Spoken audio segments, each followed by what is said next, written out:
چۆن دڵۆپێک ژاهر خالید مەشعەلی سەرکردەی حەماسی تا لێواری مەرگ برد.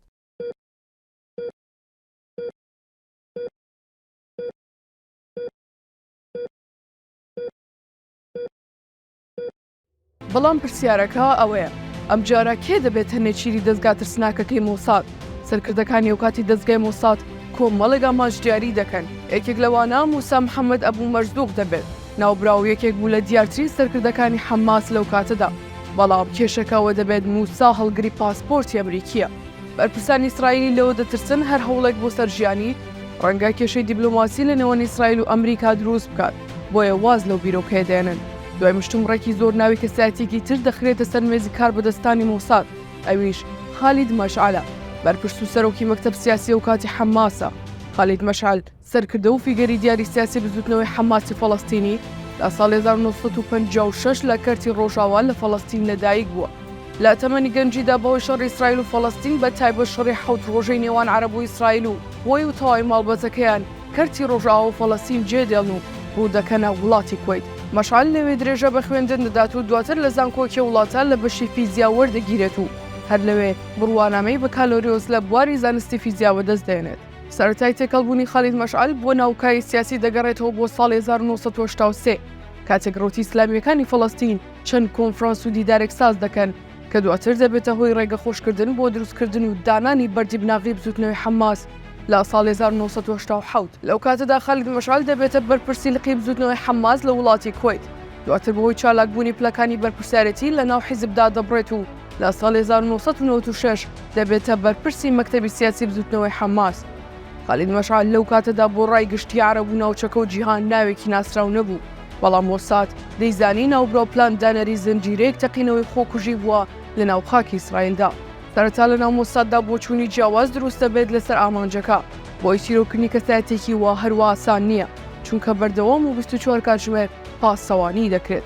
یەکێکی تر لە واڵەنگاریانەی هەواڵگری ئیسرائیل لە کاتی لە ناوبردنی ئامانجەکەیان ڕوبەڕووی دەبوونەوە بوو کە خالید مەشعەل لە وڵاتی ئوردن دەژیا، هەروە نووسنگی تایبەتی خۆی لە عەمانی پایتەختی وڵات هەبوو.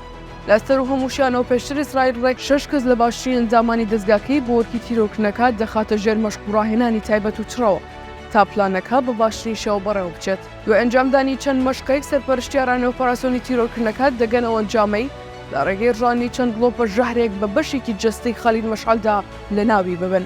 شەش ئەندامەکەی مۆساد بە مەبەستی نەهێشتنی گومان و ترسی ئاشکرا بوون پاسپۆرتی کەنەدی ساختە بەکاردێن و هەفتەیەک بەر لە واجێ ڕۆژی تیرۆکردنەکە لە ڕێگەی فڕۆکەخانەی عەمانەوە دەگەنە وڵاتی ئوردن. پلانەکە زۆر ڕوون دەبێت تیرۆکردنی خالید مەشعەلی سەرۆکی مەکتەب سیاسی و کاتی حەماس بە جۆرێک کە هیچ جۆرە ئاسەوار و شوێن پەنجەیەکی حکوومەتی ئیسرائیل و دەستگای مۆسادی لە دواجێ نەهێڵڕێت. بە پێی پێشبینیەکانی دەستگای هەواڵگری مۆساد و بەشی پزیشکی و دەستگایە بە جۆرێکە کە لە کاتی ڕژاندنی ژەهرەکە بە بەشێک لە جەستەی خالید مەشعەلدا وەک هەر ڕۆژێکی یاسایی بڕواتە ماڵەوە و دواتر ماندووبوونێک دای دەگرێت و وای لێ دەکات سەرخەوێک بشکێنێت. بەڵام ئەمە دوایین خەوی دەبێت و ئیتر بۆ هەمیشە هەڵناستێتەوە. بەڵام ئایا هەموو شتێک بە گوێری پلانەکە دەڕوات یاخود چارەنووس سەیەکی تری هەیە؟ ڕۆژی جێبەجێکردنی چارەنووس ساسترین پلانی مۆسادە بەروار 25 ئەیلولی ساڵی 1997 تیما 6 کەسێکی مۆساد کە پێشتر چاودێری تەواوی جموجۆڵەکانی خالید مەشعەلیان کردووە و دەزانن وەک ڕۆتیناتی ڕۆژانەی خالید مەشعەل بەیانیان زوو لەگەڵ شۆفێرێک و پاسەوانێکدا منداڵەکانی دەباتە قوتابخانە و دواتر دەڕواتە ئۆفیسەکەی. تیمەکەی مۆساد کە ژمارەیان 6 کەسە چواریان وەک تیمی پشتیوانی و چاودێر لە نزیک ئۆفیسەکەی مەشعەل بڵاو دەبنەوە بۆەوەی لە کاتی ئەنجامدانی ئۆپەراسیۆنەکە یارمەتی دوو کەسەکەی تر بدەن تا لە شوێنەکە دەربازیان بێت. دوو کەس لە تیمەکەی مۆساد دەگەنە نزیک ئۆفیسەکەی خالید مەشعەل.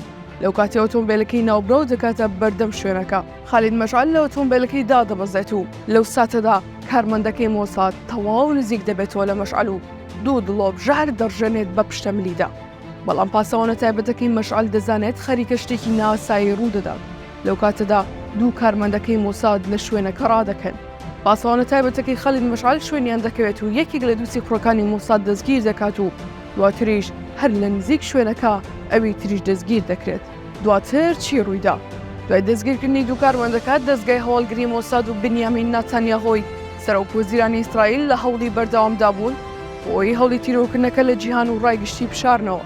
بۆیە ناتانیاهۆ بۆ ئەم مەبەستە یانی یاتوم سەرۆکی دەستگای مۆسادی نارد بۆ لای شای ئوردن شاحسەین بەمەبەستی ئازادکردنی دوو دەستگیرکراوەکەی مۆساد. ئەمەش سیاسە کێشەکەی ئاڵۆزتر کرد. ئەو کاتەی ئیسرائیلیەکان لە هەوڵی بەردەوامدا بوون بۆ شاردنەوەی هەوڵی تیرۆرکردنەکە، بەرەبەرە ڕەوشی تەندروستی خالید مەشعەل لە نەخۆشخانە خراپتر دەبوو، ژەهرەکە کاری خۆی کردبوو.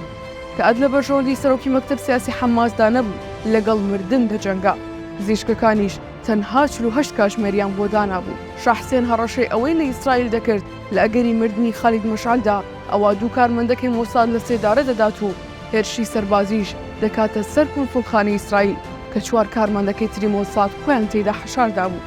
بۆ هەمان مەبەست شاه حسێن پەیوەندی بە بیل کلینتۆن سەرۆکی وڵاتی ئەمریکاوە دەکات بۆ بەدەستهێنانی پشتیوانی ئەمریکا دژی ئیسرائیل. بە گوێرەی زانیاریەکان لە ناو کۆشکی سپیدا دەسەڵاتدارانی ئەمریکا لەم کارەی بنیامین نەتانیاهۆ زۆر تووڕە دەبن. تەنانەت ئەوانەشی بەلایەنگر و پرۆ ئیسرائیلی ناسرا بوون نەیان دەتوانی پاساو بۆ کاری دەستگای مۆساد بهێننەوە. شاه حسێن پێیان بۆ بنیامین نەتانیاهۆ دەنێرێت کە دەبێت دژە ژەهرەکە بنێرێت بۆ ئوردن تا ژیانی خالید مەشعەلی پێڕزگار بکرێت. بەڵام بنیامین نەتانیاهۆ ئەم داوای شای ئوردن ڕەت دەکاتەوە. دواتر شاه حسێن پەیوەندی دەکات بە بیل کلینتنەوە و دوا پەیامی پێدەگەێنێت و دەڵێت ئەگەر لەمە و دای چەند کاتژمێرێکدا دژە ژەهرەکان نەگاتە ئوردن بۆ ڕزگارکردنی ژیانی خالید مەشعەل، ئوردن لە ڕێکەوتنی ئاشتی لەگەڵ ئیسرائیل دەکشێتەوە. دواتر ئیسرائیل لەژێر فشاری ئەمریکا و ئوردن دژە ژەهرەکە بە فڕۆکێکی تایبەت دەنێرێتە ئوردن. دژە ژەهرەکە بە خالید مەشعەل دەدەن و بەرەبەرە لە مەترسی مردن ڕزگاری دەبێت و ڕەوشی تەندروستی بەرەو باشتر دەڕوات. ئەوەی پەیوەندی بە تیمە 6 کەسیەکەی مۆسادەوە هەبوو، 4 کەسیان خۆیان لە کونسوڵخانەی ئیسرائیلدا پەنادا بوو لا بەرامبەرەوەی ڕێگایان پێ بدرێت خاکی ئوردن جێبێڵن. شاه حسێن داوای ئاڵوگۆڕی دیل بەدینی کرد لەگەڵ ئیسرائیلدا. لا بەرامبەریشدا ئیسرائیل ئامادەبوو شێخ ئەحمەد یاسین دامەزرێنەر و ڕێبەری ڕۆحی حەماس و 7 زیندانی دیکەی فەڵەستینی لە زیندانەکانی وڵاتەکەیدا ئازاد بکات.